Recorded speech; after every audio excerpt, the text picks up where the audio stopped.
Welcome, my friends. Welcome to my world. I'm your host, Kevin Rutherford. It is Thursday, August 4th. We are here live.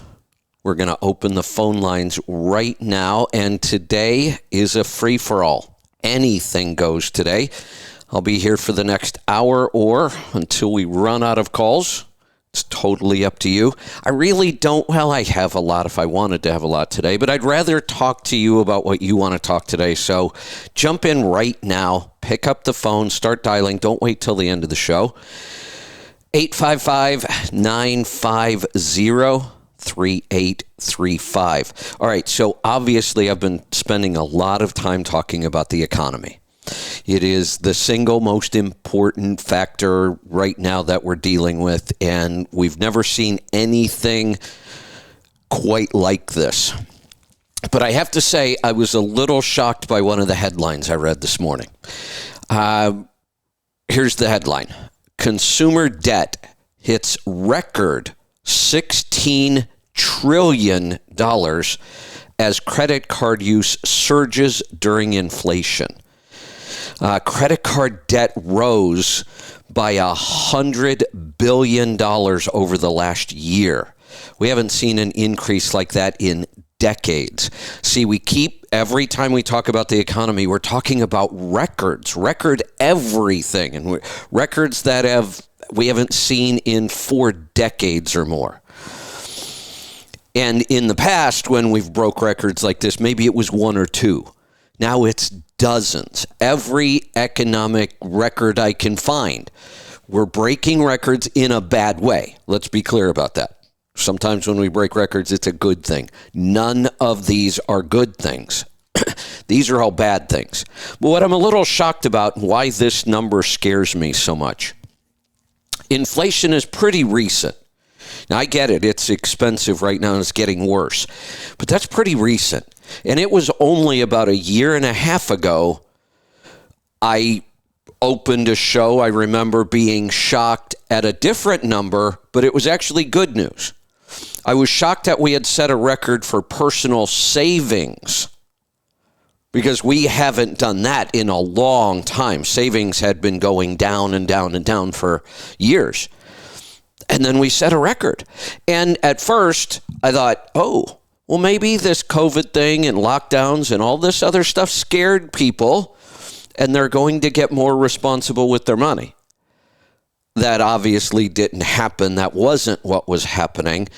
If we look back, there was just money everywhere back then. Incentive checks were going out over and over and over. People were getting extra unemployment, lots of extra unemployment. That was employees, they were pretty well taken care of. If you were an independent contractor or a small business owner, self-employed, we had EIDL loans and PPP loans. I know owner-operators who are getting $15,000 or $20,000 on a PPP loan and over $100,000 on EIDL loans.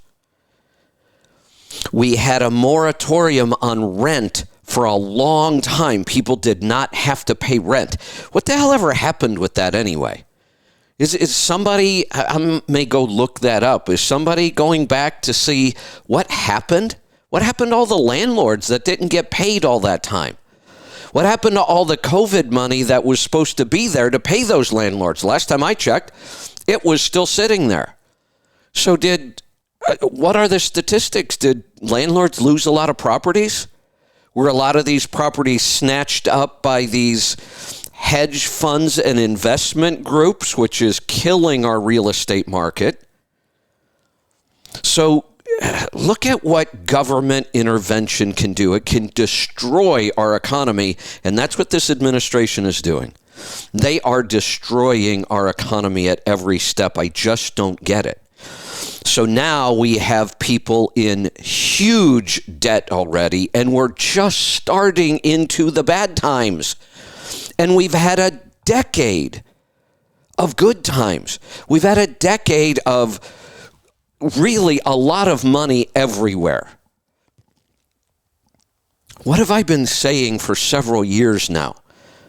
Pay down debt, save cash. And here we are, most people in the country are in the opposite place after all of these good years. Look at what happened in trucking. My God, wages almost doubled. But that's the problem. Giving people more money doesn't solve money problems ever. Ever. And it doesn't matter how much you give them. Because people will say, well, you got to give us more. It just wasn't enough. It doesn't matter how much you give them. Go look up stories of people who have won lotteries. Millions and millions of dollars gone in unbelievably short amounts of time and nothing but destruction left in the wake. Giving people more money, if they don't know how to manage the money they already have, never works no matter how much money you give them. But when the government takes money from one group and gives it to another group, that's even worse. And that's what's been going on. That's what got us to this point, and it's a mess. I don't know how we're going to get out of this. I really don't. We're in for at least a couple of years of bad times. But on top of that, this administration is trying to spend more right now. They're trying to spend hundreds of billions of dollars more of our money. Governments don't have any money. They're trying to spend more of our money. Obviously, people don't have enough money as it is. You can't keep spending what we don't have. That idea that governments can just keep printing money and we'll never have a downturn in the economy again isn't working. If it was an experiment, it looks like it's about to fail horribly because this is not sustainable. But yet right now, the Congress is really close to passing another spending bill of hundreds of billions of dollars. The only people in the country, I think, that might be able to have an impact on this is anybody represented by Kyrsten Sinema. Manchin has already signed off. This is his bill. This is the Schumer-Manchin bill. Manchin went from, oh, hell no, I'm not going to let this government spend any more money, to, oh, yeah, let's spend a couple of $100 billion more. I didn't see that coming. I thought we were safe on this bill because I thought Manchin would never go for it, but it's his bill now. Kyrsten Sinema is the only unknown right now, I think. There is not a single Republican that's going to sign off on this. So there's nothing, if you're a Republican or a Libertarian, nothing you can do. No point in putting pressure on your representatives. They've already said they're not going to sign this. This is a Democratic bill. That's it. And they have the numbers. If everybody can show up, they have to physically be there for the vote. And that could be the issue. We have people that can't go because of COVID. That may save us. But Kyrsten Sinema has not said anything about this bill yet. She may be the one that could stop this. So if you are represented by her, call her, write her, email her, flood them with calls. This bill sucks. They call it the Inflation Reduction Act, but yet the CBO, a government agency, came out and said clearly, they ran the numbers. This is a government agency. They ran the numbers and said inflation will get worse under this bill for the first 3 to 4 years, and then the savings are supposed to start to kick in. Well, there's two problems with that. Even if it's true that the reduction in inflation happens in 3 or 4 years, even if that's true, it's too late. It's way too late. You're going to take people that are buried in credit card debt right now and struggling. Inflation keeps going up, and you're going to pass a spending bill that makes inflation go up more for a couple of years? Unbelievable. And the Democrats are going to pass this, it looks like. I know I've been asking this for, since Biden took office. I still have not heard from a single Democrat. And I don't want to argue. I don't want to debate. I won't call you names or, say you're an idiot. None of that. I just want a Democrat, somebody who voted Democrat, to call me and say, I like what the Democrat Party is doing, and here's why. I just want to hear somebody say that. I don't think it's going to happen. 70+% of the Democrats don't want Biden to run again. But what is your answer? If it's not Biden, who? What about Congress? They're a big part of this. Everything we're going through right now gets laid right at the feet of the Democrats. They control everything. As Republicans, not much we can do except sit back and yell and scream and try to get somebody's attention. I wonder how many people know that this Inflation Reduction Act allocates I think it was $2 billion. Get this, $2 billion to hire 87,000 IRS agents. How does that reduce inflation? How in any way possible does that reduce inflation? It doesn't. Why is it in a bill called the Inflation Reduction Act? Why do we need to hire 87,000 new IRS agents? Because they're going to go audit people and try to collect more taxes. That's the only reason you would do this. So now you're going to take people who are already struggling, already hurting. They've got more debt than they've ever had in their life. This bill raises taxes, by the way. You're going to raise taxes on them and corporations. And corporations don't pay taxes. As soon as you raise taxes on corporations, they raise their price. How does that help inflation? Corporations are not going to say, oh, yeah, we need to pay more tax. We'll just cut our profits. No, they won't. They can't. Taxes always get paid by the consumer. Always. All business taxes get paid by the consumer. So when they say, oh, we're not going to tax the consumers, we're going to tax the corporations. When are we going to smarten up? We're going to raise taxes on people. We're going to raise inflation with this bill. And then we're going to use $2 billion of your dollars to hire more IRS agents to come harass and audit you to get more money out of you. Why aren't we screaming about this bill? Almost nobody's talking about it. This is a horrible, horrible idea.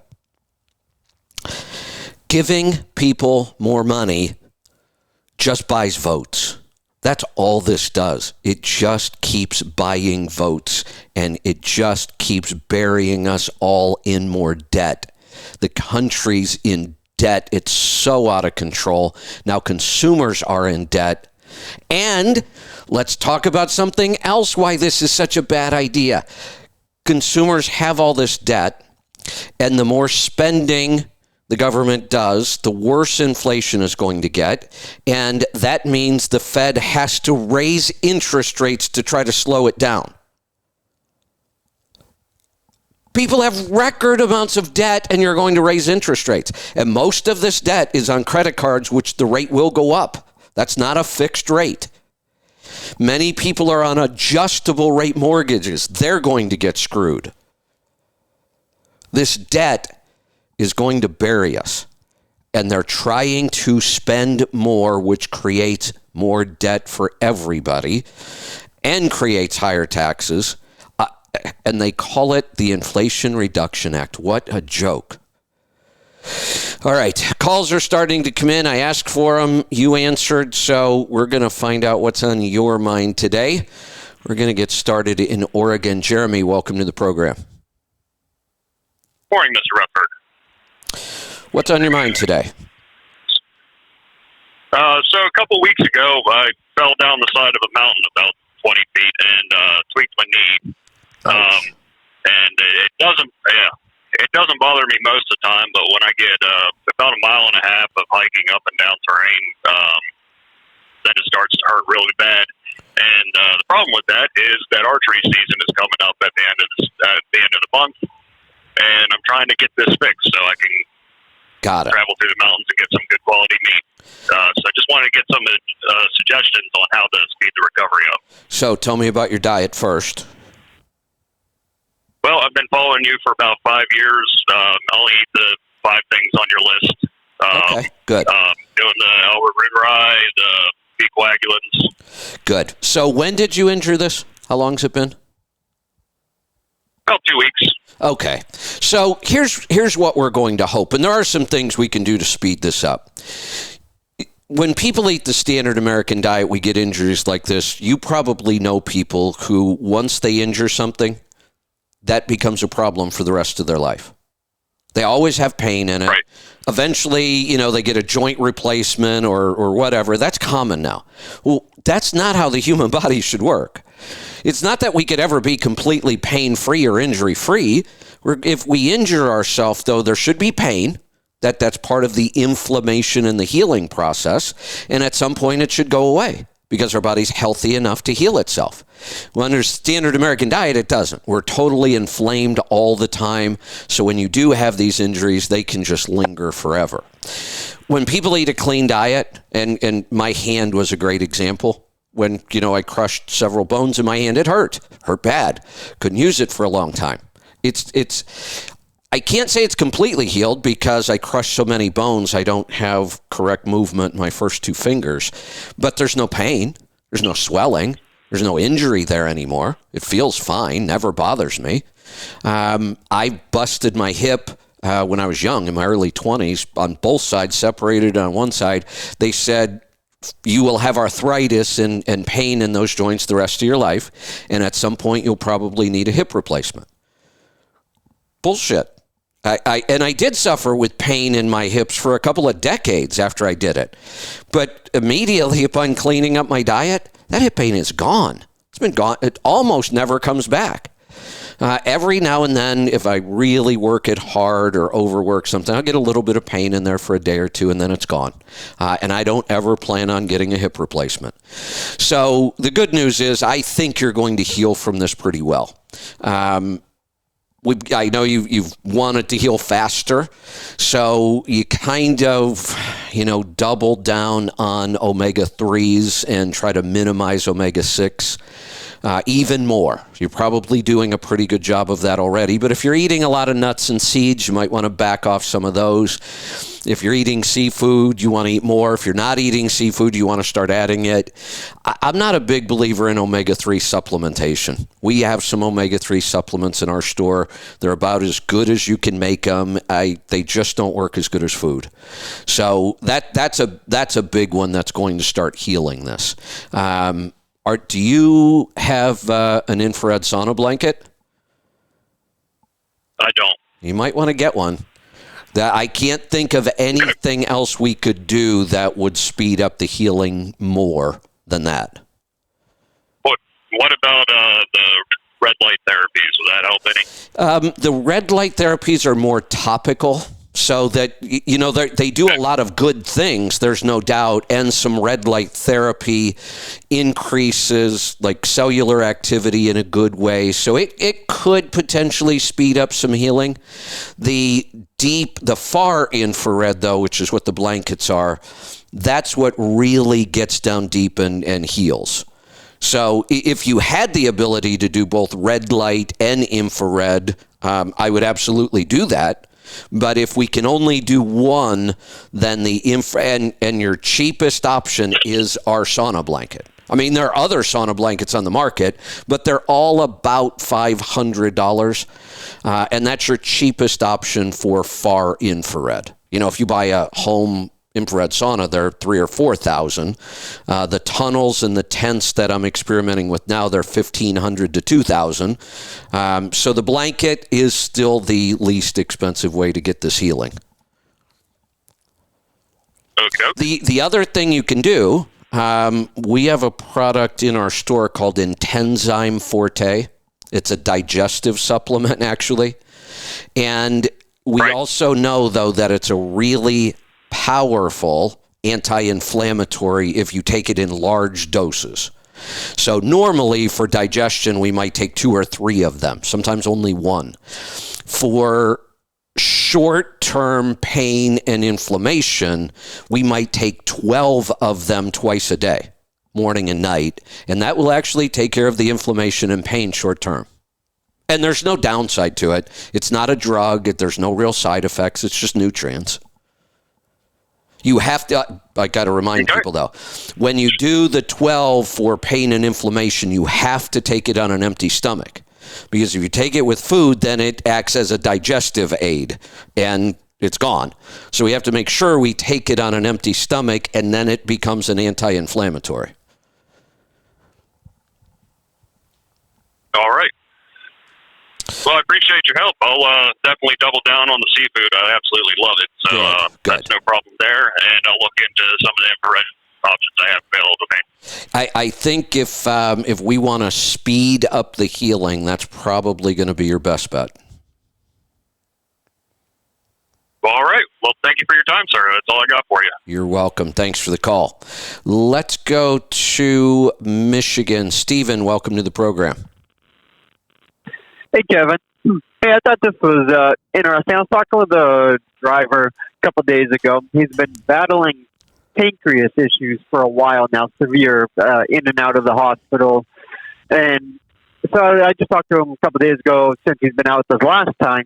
And he said the doctors have decided that his pancreas is too damaged, so they're going to take it out, but then they're going to put insulin cells into his liver. So his liver, I guess, will start making the insulin, and they're not sure if he'll be a diabetic when he gets out of the procedure until they know what his insulin levels are at. So I said, so you're going to start having to babysit your insulin for life now. I said, what did the doctors tell you about your diet? What should you or should you not be eating? He goes, the only thing they said is eat low fat. I said, they didn't say nothing about sugars, wheat, grain. I said, they didn't say nothing about sugars, wheat, grains, none of that. He goes, they said absolutely nothing. The doctors told me to eat low fat. Unbelievable. That's what they're battling. And not only is that not, I don't even know how to say this, not only is it not the correct advice, it's worse than it even sounds. Because if you eat low fat, what do you have to eat high? You have to eat something. Sugar and carbs. Exactly. Yeah. Exactly. Most people almost never change the amount of protein they eat unless they go from being, a meat eater to a vegetarian, or they go on a carnivore diet. Right. But other than those two things, most people, their protein consumption almost never changes. Their fat consumption's all over the board because they want to eat it. We all want to eat it. We crave it for lots of reasons, but we keep being told not to eat it, so that number's all over the board. But if you stop eating fat, you're going to eat more carbs. I mean, that's what they did to us 50 years ago, and that's why they're killing us now.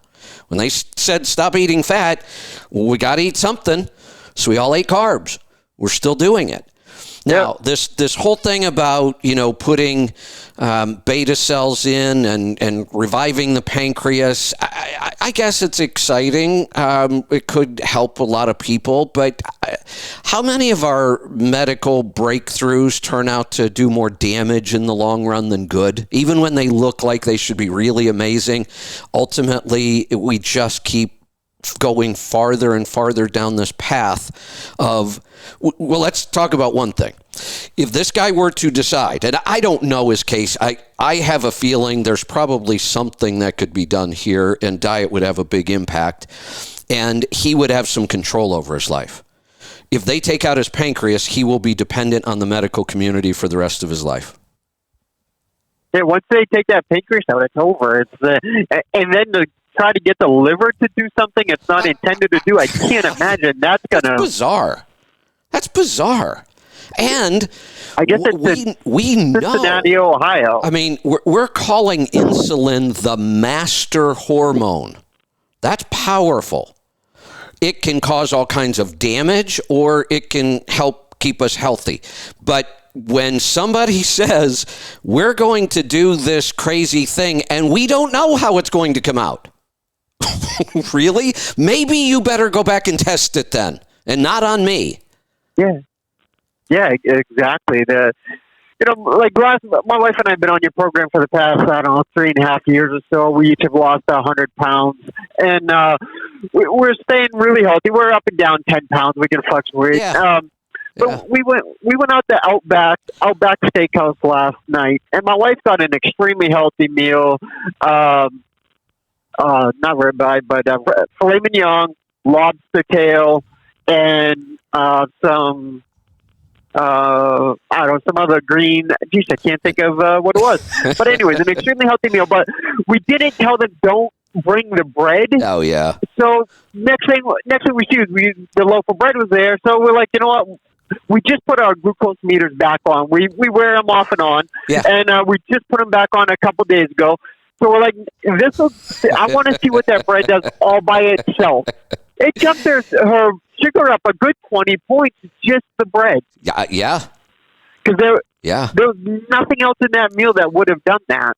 No, absolutely not. I'm sure she had plenty of butter with that lobster tail. Man, that sounds good. Yeah, absolutely. Yeah, it was actually a good meal, but just to hear the doctors say nothing about sugar, wheats, or grains, and it's all about insulin. Yeah. They don't make any. I feel bad for them, but they don't make any money off food. Why would they talk about it or recommend it? Yeah, exactly. Instead, they're going to do this to him, and then he'll be making, paying them for life. Yes, absolutely. And I don't understand this. We're going to do a radical medical procedure on you, but we don't know what the outcome's going to be. Yeah. So at some point, man, do your research, and we got to own up ourselves, on what we're going to do. Yep, that is it. All right. All right. Thanks for the call. Great stuff. Unbelievable. I should stop being shocked, but I guess I can't. I'm just always shocked at how ignorant we are, really. Let's go to West Virginia. Steve, welcome to the program. Morning, Kevin. Got three little things for you this morning. First thing, get out of the way. The first month of testing on the fuel additive is inconclusive. I saw the post I put up, but I was 0.1 better on fuel gas for the 30 days. I was 0.1 down on the miles and gallons. But both of those are affected by how much you think 30 days ago or start and finish of the month. So, 1.1, that's going to vary that much anyhow. Right. I have moved it up to for August to 2 ounces for 25 gallons. And we're going to do that. Then I'll go back to 1 or I'll go back to 0 afterwards. We'll get see what happens. Baseline again. I had 2 months mine before, and mine's pretty consistent. My route's pretty regular. Anytime I call you on Thursdays from West Virginia, that's right. Home, but so that that part, that's that one. The next thing is, and I'm hoping to get him call in and get on your show is Tom up at electricatpu.com. Met him the other day, and I've already scheduled this truck for October the 3rd to get his system put in, and I'm gonna put it in all three. Tad got his truck back, so he's out of one of mine now, and so he's gonna get it put in his right after I do that week, because he has a Pittsburgh Power visit that week too. So he's gonna do that and just go over and get his electric APU.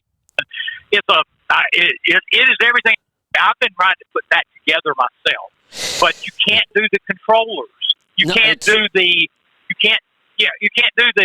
remote. You back up to a dock, you put your finger up there, cut your truck off, hit the button, and the AC comes on, and you stay nice and cool, even stop a while. Yeah, I just sit with the window.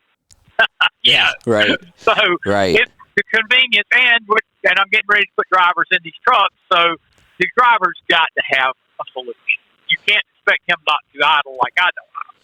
Correct. So correct. In my case, and it's a very cost effective. It really is. I was shocked at that price. I really was. That's an excellent price, in my opinion, for everything you're getting there. And, I know there's still this thought out there that at some point I'm going to run out of juice on that system. I know, and you will. There's no doubt about it. And I know that freaks people out. They're like, there's a point. Yeah. I'm not going to buy that. I'm going to run out of juice at some point. So what? Idle your truck then. Yeah, it's not that big of a deal. I'm not. Well, I'm not going to sit more than 20 hours. That's about in my lane. 20 hours is usually done on. They're 150 amp batteries, 4 of them. This thing has a 20-hour runtime. 20-hour end time in. Wow. But now, if you're in Laredo, it's 10 to 12. Yeah, that's still impressive. So yes, I think he said 150 amp, 450 amp batteries. All right. Here's what it is. It's the mini split. It's above your second bunk. They have 9 registers that point in different directions, so it's going to throw air in every area of your truck.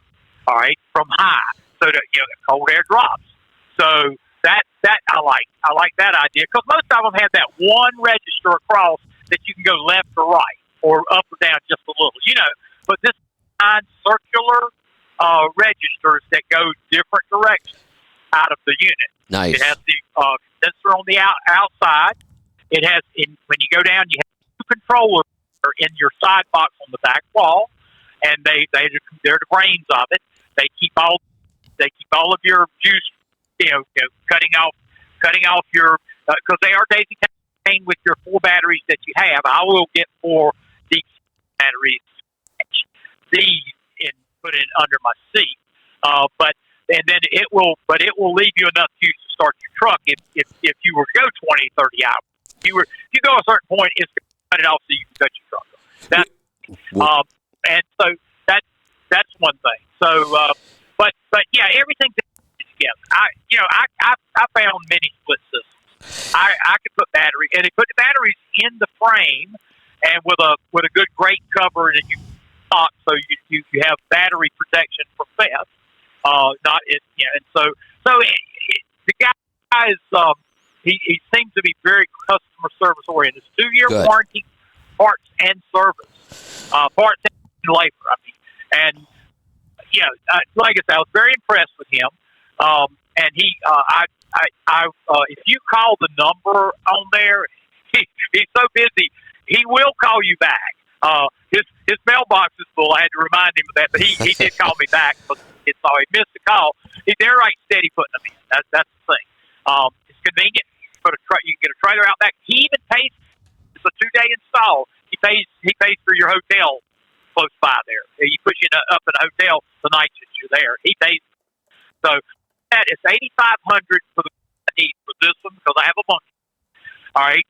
The $1,000 Webasto that Thermo King charges to put the Webasto in that keeps your coolant warm and he only added $1,500 for that. Oh, okay. Nice. So it's $3,500 cheaper for the bunk heater than Thermo King. And if you don't need the fluids, just the bunk heater for the heat only for you is only $1,000 more. So and Thermo King is $2,000. So, like I say, he's so cost effective. Wow! My second tractor, I'll need to put that in. It'll be $9,900 for that. For the 2017 Volvo I got. And then I'm gonna put it back. I'm gonna put it in the old 2 me Kevin Rutherford truck too. And there you go. I'll have it in all 3. I'll have it in all 3 there. So if you actually, you would love to get him on the show. He's very busy, but you gave him a call. He'd call back, and then maybe you could work out time he could call you on the show. That would be a great possible partner for you in the future. Because of our tribe that needs it. It really would. I mean, I could see, not a weekly show, but I could almost see doing a monthly show with somebody like that because as we move to these systems, which we're clearly doing, we're always going to have questions. I try to do as much reading as I can, but if we have somebody this is what they do in and out every single day, that would be a big help. It would, and like I say, he's very, very good. And I've got a third thing here for you, and this one that might be right up your alley. With him this morning, talked to him quite a bit about you and Tribe. I actually heard it on Landline yesterday. I've been wondering for years why these trucks are riding around out here and there's no advertising on them. And this is a guy, it's a startup. Hey, Steve, I'm going to stop you right there. Yep. Okay. Because I don't need to hear the story. Unless he's got some new wild idea I've never heard of before. But I will tell you, the first time I talked about this was probably 25 years ago. I know. I've talked about it a lot. There is a clear reason why this isn't going to work. It's been tried many times by companies that had lots of resources, and if they could have pulled it off, two big reasons. One, companies are afraid to put their advertisement on the side of a trailer and have that truck run somebody off the road. Most of think about how most motorists look at truck drivers. This isn't 1950 anymore. They're not the kings of the roads, and they're not the cowboys, and people hate truck drivers anymore. I mean, even going through COVID when they were the heroes because they kept working, that's faded already. People do nothing but bitch about trucks and truck drivers. They're always in the way. They're a problem. So as a business owner, I don't want my message on the side of that trailer.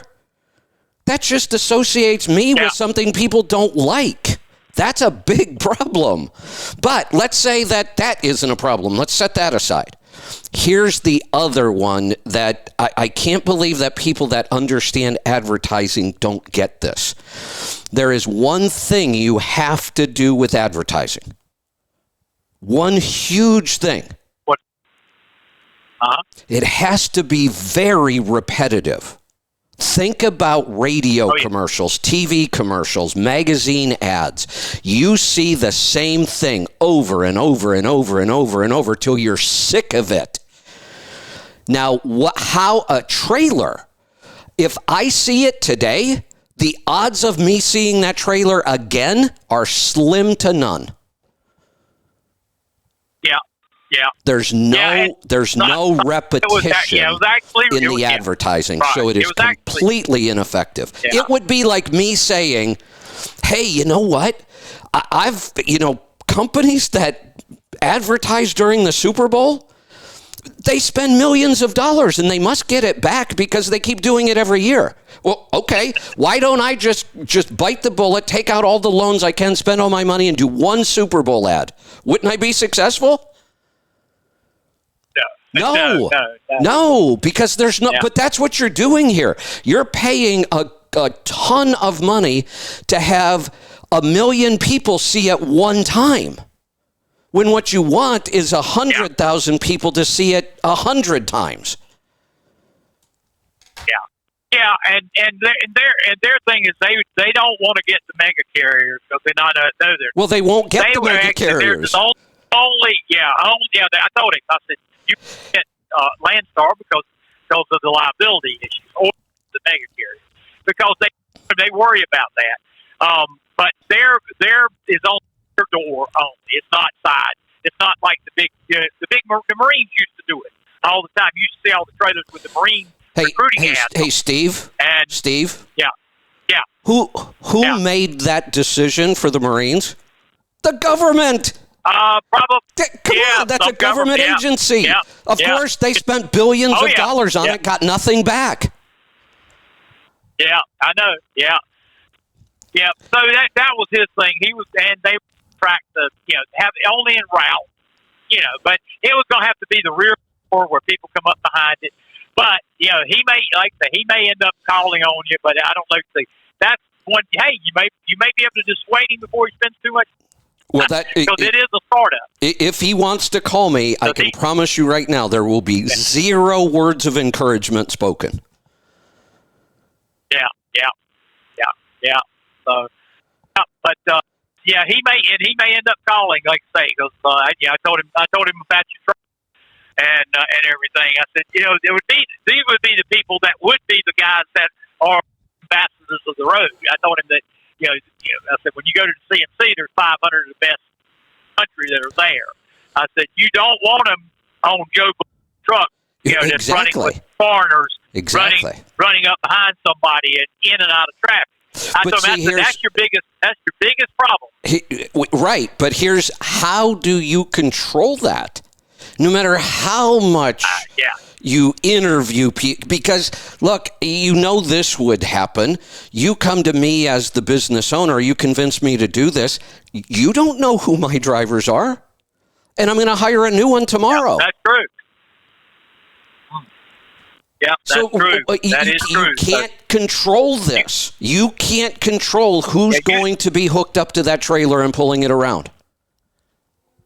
Yeah, you may be able to dissuade him.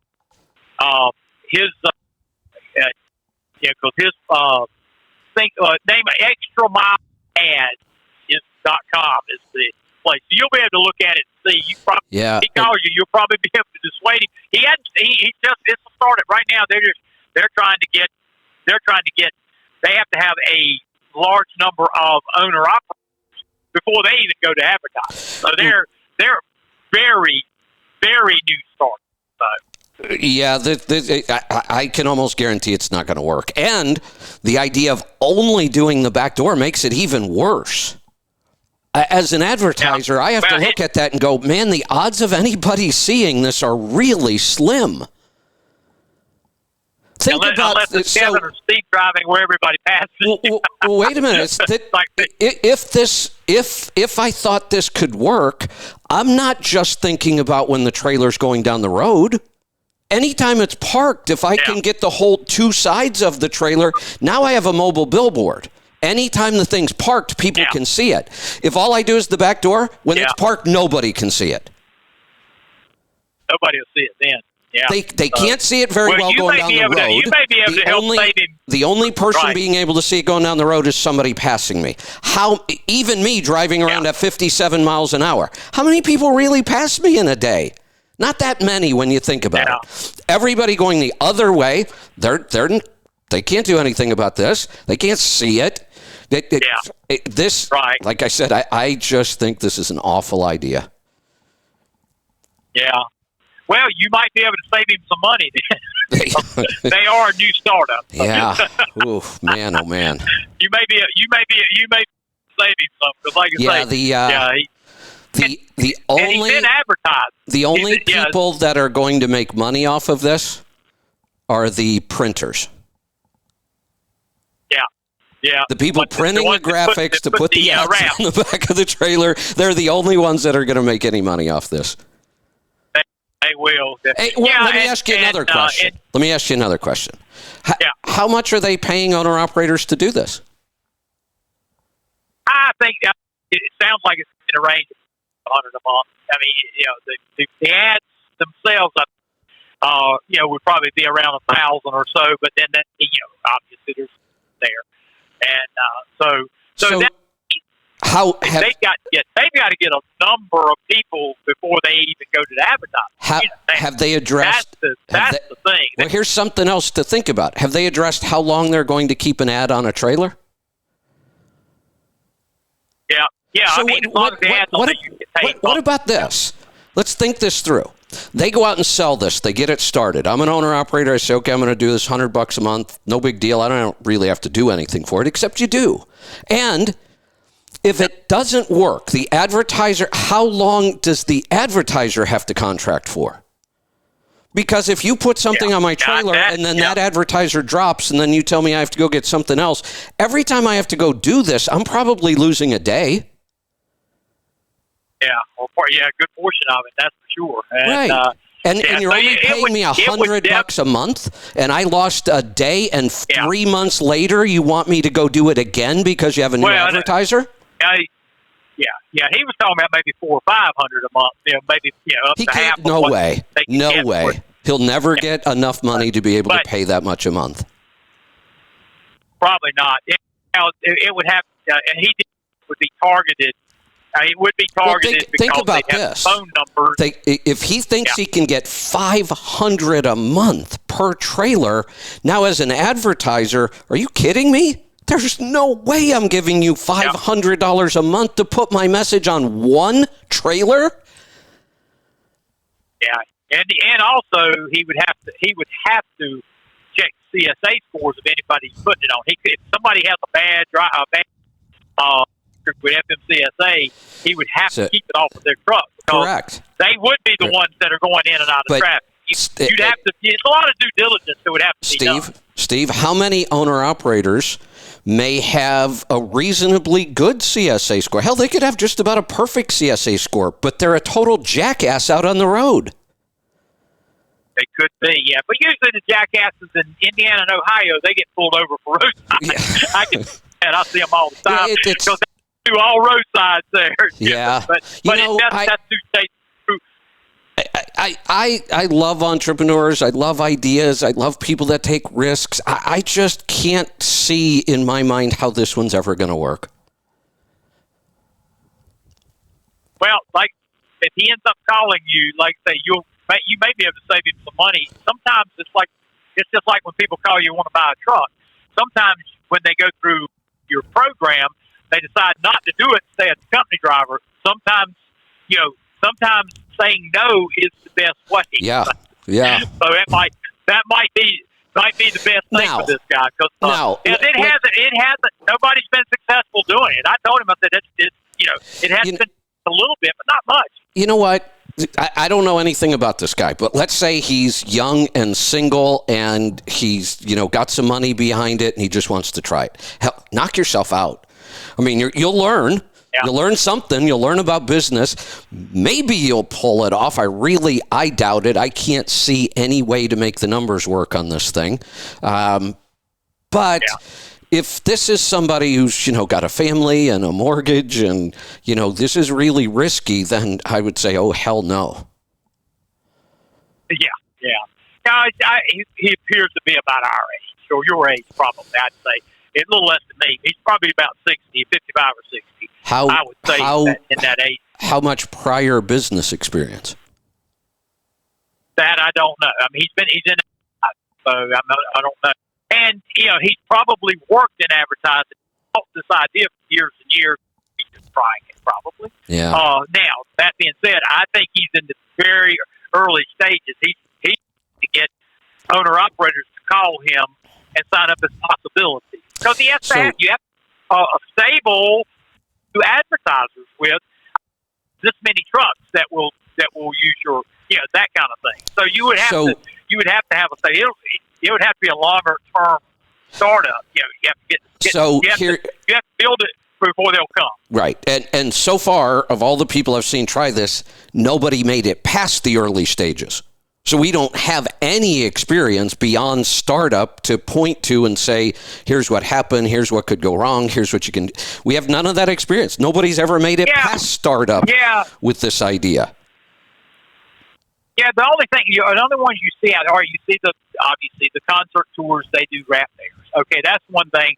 All right, then you remember, I don't know if you were probably from like 05 up to 2015. Michael Jordan had perfumes and women. He rapped a shitload of with that. I do remember that. Why aren't they still doing it then? Well, that's what I mean. I don't even know if he's selling perfume anymore. But I do remember that because you had his picture on the back. Maybe he's not because his marketing plan sucked. Yeah, it may have, but that was one that had a lot on it. Seemed like perfume they did a fair time, but you haven't seen any recently other than the concert. Right. Had that worked, we should probably still see that around, but had it worked, somebody else would have caught on. Oh, look, that's actually working. Yeah. And they would have done it, and we'd see it everywhere. But this idea has been around at least 25 years. It was the first time somebody approached me with it. It was about 25 years ago. It might have even been 30. And it's never taken off, ever. That doesn't mean it can't. It never has. Something could, but all the problems. I think the liability from working the first time still exist. Nobody has solved any of those issues. Yeah. I think people are scared to death of what that when that truck comes down and the guy's texting and he hits construction truck and runs into 10 cars and kills 5 people, and you got Michael Jordan's picture on the back. That's not going to look. We don't even need anything that drastic. All we need is the typical 66-mile-an-hour trucks drag racing each other for 3.5 miles while somebody behind them is late to work. And then when they go by and honk their horn, the driver flips them off. That's all it takes. Yeah. It doesn't have to be some big accident that kills a bunch of people. It's just some jackass driver that will piss somebody else off, and then my message is staring that person in the face. Yeah, definitely. So if he ends up calling, then you may be able to dissuade him and save him some money. I'd be happy to talk to him. It's going to cost money to attain. So let me give you another example of how. Yeah, and let me give you another example of how somebody starting this could get excited that it's going to work. Most owner-operators will never turn this down. This is the easiest sell in the world to the owner-operator. Even if you only pay them $50 a month. They're not going to think about that day they're going to lose to go down and get this graphic put on their trailer. And what if it But so they'll jump all over it. I mean, I could sell this to 100,000 owner-operators tomorrow. This would not be a hard sell at all. So you start doing that and you get excited because, oh my God, look, I have all these owner-operators signing up. This is awesome. Now you go to try to get the advertisers. And I'll give you the example of what I've watched happen over and over and over. All these software companies with their latest app thinking they are going to replace the brokers. How many times have we heard this in the last 20 years? And they go out and sign up a bunch of owner-operators. Easy sell. Hey, guys, use our app. You'll never have to deal with those jerk idiot brokers again. You can get freight directly from the shippers. Simple sell to the owner-operators. I've watched them do this over and over and over, sell a bunch of owner-operators. Now we're going to go get our shippers, and 3 months later, the company's gone. Yeah. Two biggies have not grown that much, Uber and Convoy. They haven't grown that much. No, they really haven't. Convoy had to actually start their own load board now. But hold on, they didn't do anything new. They were just a broker. There was nothing different. They were a broker. Really, because C.H. Robinson has all the same technology that Convoy does. Oh yeah. So they got more human beings to talk to. They're a broker. Here's the problem, honestly. They're a broker that knows technology, but they're really scrambling to learn the trucking industry. C.H. Robinson has been in the trucking industry for 150 years. Yeah. I mean, I've got an agent. I call it by the way, C.H. Robinson when I need a fill-in load. Since you brought this up about them starting their own load boards, you know they're being sued over that? Yeah, I heard DAT suing them because those DAT people that moved over there started the load board for them. Little bit of little bit of corporate espionage there. They owe, but suing them back for monopolistic activities since they're a bigger one, one of the two biggies. That they're the monopoly, so the Convoy is suing them back. Well, that's a weak attempt, and I don't know if Convoy broke any laws if they stole technology. I mean, that can get really complicated. So I don't know what will happen with that. But trying to sue DAT because they're monopolistic, I can promise you that one's not going to work. There's load boards everywhere. No. We have two big ones, and like I say, we have 100 little ones. Yeah. Well, JB Hunt 360. Exactly. They have their own load. I mean, there's so many of them. I mean, Landstar. We got 73,000 loads on our board today. I mean, so there are load boards everywhere. I don't think that'll work. There's no monopoly in the load board. Yeah. Look, honestly, Yeah, as long as you I think they're hoping for emails. As long as you have two big companies in an industry, you don't have a monopoly. Yeah, that's true. And we found that out. Google controls 90% of the search, and Right. they're not even considered. Exactly. They should be, but they're not. No. Yeah. No, They throttle anything that doesn't go through their venues. You know. Yeah. But but yeah, I don't think, like I say with DAT, they're suing so they can get discovery and hope they find emails of people. But when they were Right. DAT saying, well, yeah, I'll bring all our ideas over there. Yeah, that would be kind of a smoking gun. You got to find a smoking gun on that kind of thing. They like to Well, and there's a lot of other things that have to happen. Just because I take experience and ideas from one company and take them with me to another, that's not against the law. No. You'd have to take the intellectual property that's why so many companies get patents on everything so that they can sue for those kind of things. Yeah, absolutely. But I don't know if they have it on this. Yeah. Let me give you a small example of this. Our experience, monkey brittle. That recipe is heavily guarded. I had to sign, both Lisa and I, before we could ever see that process, we had to sign an ironclad non-disclosure. If I ever disclosed that, I could lose a lot. I mean, it was a serious, because they're serious about protecting that. So that's something different. I signed a document saying I will not ever, reveal this to anybody. But experience I get while I'm, working at truckstop.com. And then I take that experience and I go to DAT and I say, hey, we used to do this over here and it worked really well. That's not against the law. That happens all the time. No. Yeah. I don't know what they could trademark that would be, they could sue about. But there again, some of these companies have everything with patents on them, for no good reason. And, they do it for a reason. I mean, some of them do it just so they can sue other people. That's it. Oh, there are companies. Anything that's close. There are companies that their only business model is to own patents so they can sue people. Yeah, that's it. Yeah, you grabbed your monkey brittle is a whole lot like our whatever over here. Yeah. So they try to sue them. So they were smart to do that, though. But, if like I say, if he ends up calling, maybe you could actually save him some money. We'll see. Like I said, I'd be happy to. Hey, I'm going to grab another call here. We're going to head off to Ohio. Jeff, welcome to the program. Hey, Kevin. Enjoy your show. What's on your mind today? Well, I got a few different things. I'll just kind of give you a little bit of backstory.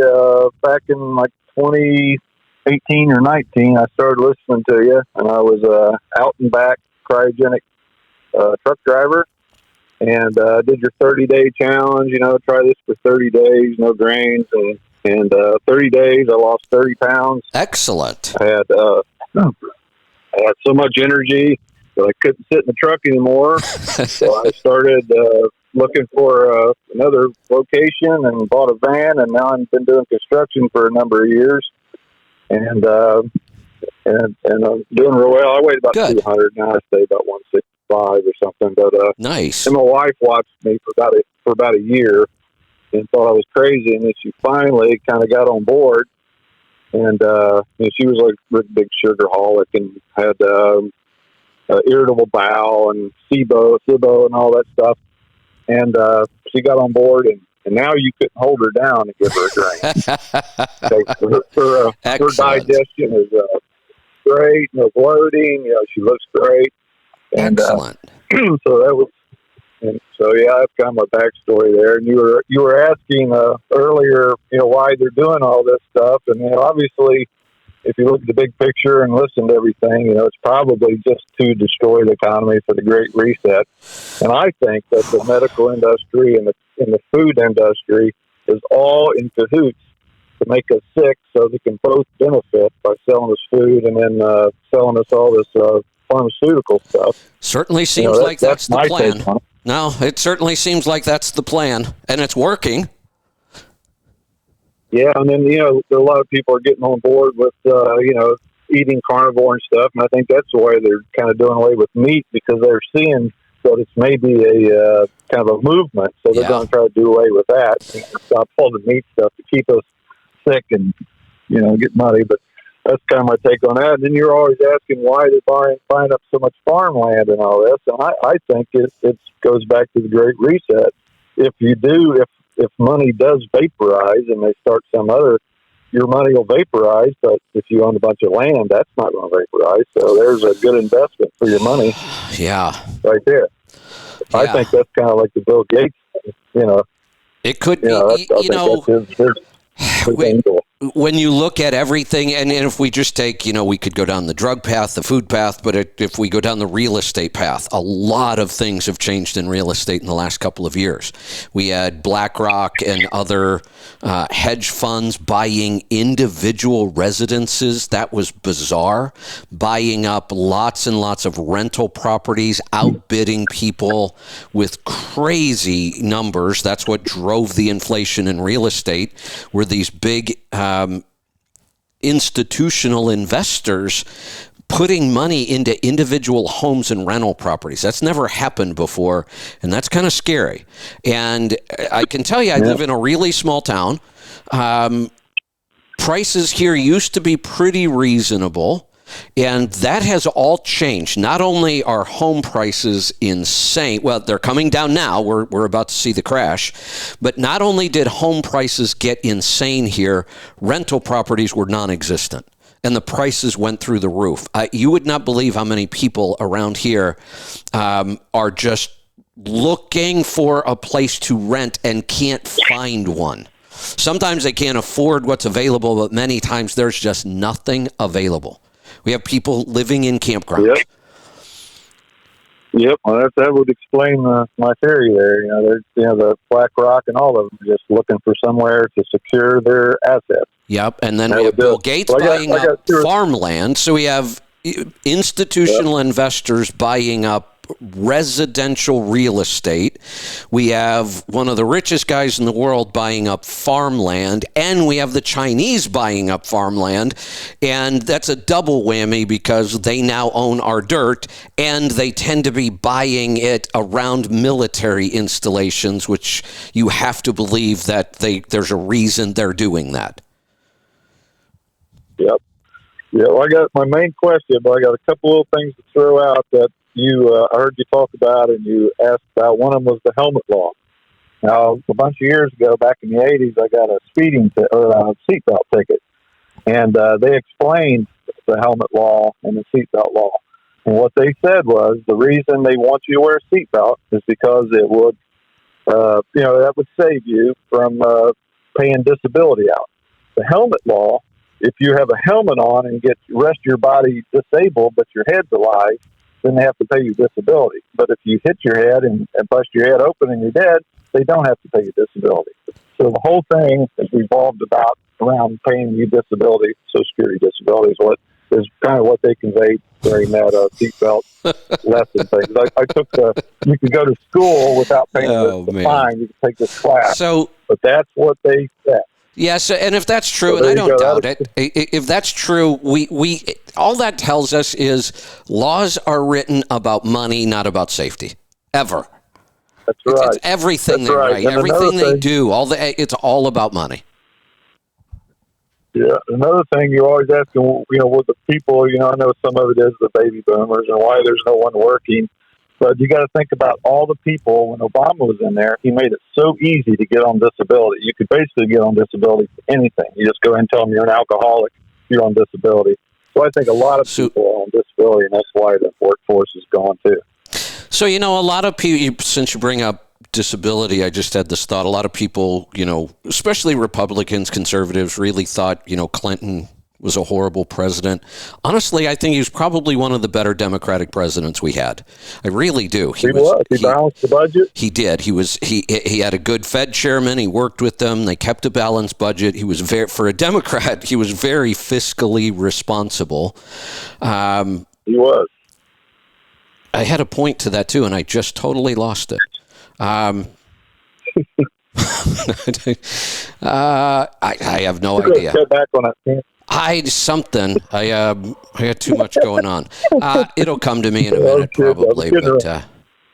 Well, the other little thing I had, you were talking about that cruise ship show. I was trying to figure out what I wanted to watch that about with those fuel injectors, but I wasn't sure what show you were watching.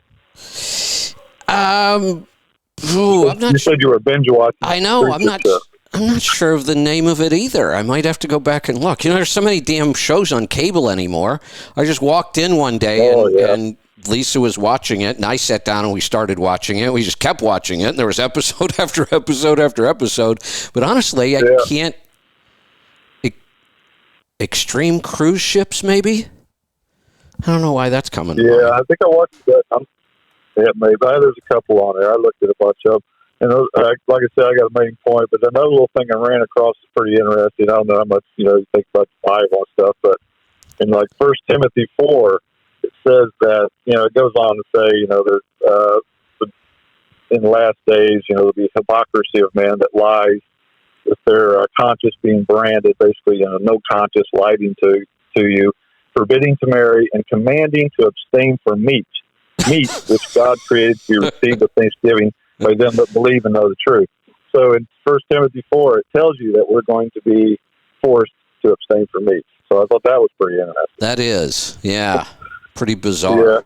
Yeah. So my main question is, a while back you were talking about that documentary, Boobs, the War on Women's Breasts.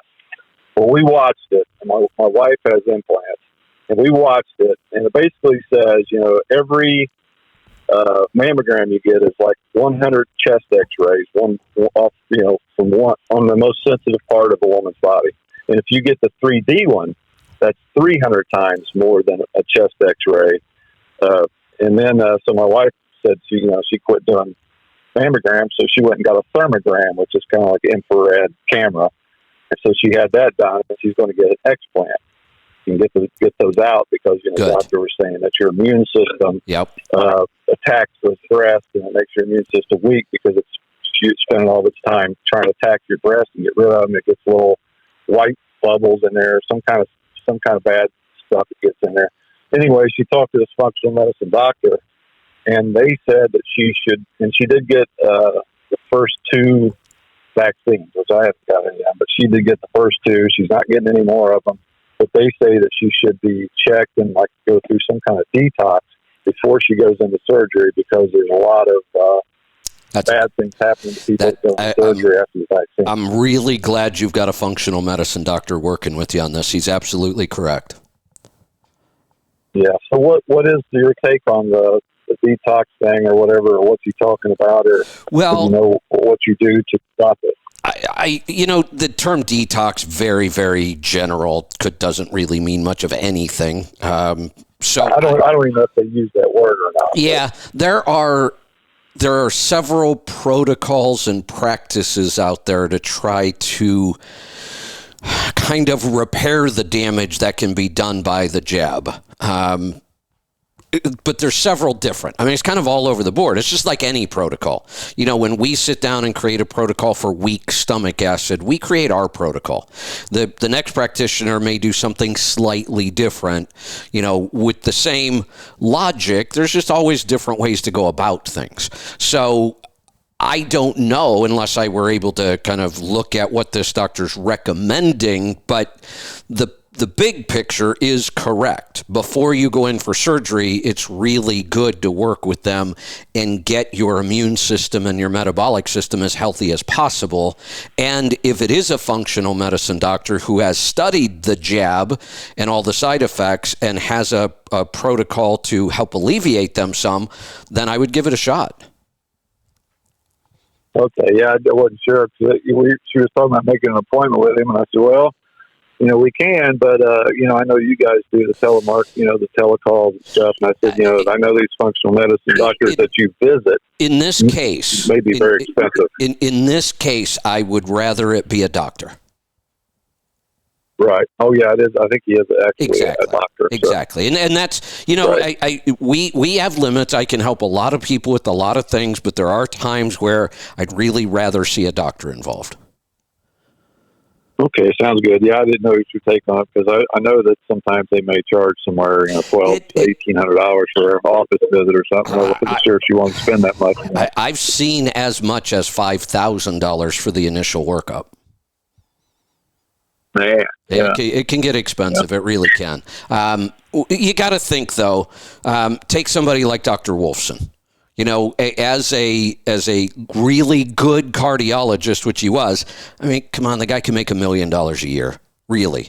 Right. That they invested an incredible amount of money in their education and time, and they've been through a lot, and that's why doctors get paid so much. Dr. Wolfson doesn't make anywhere near that now, but it's still it. And here's the other problem.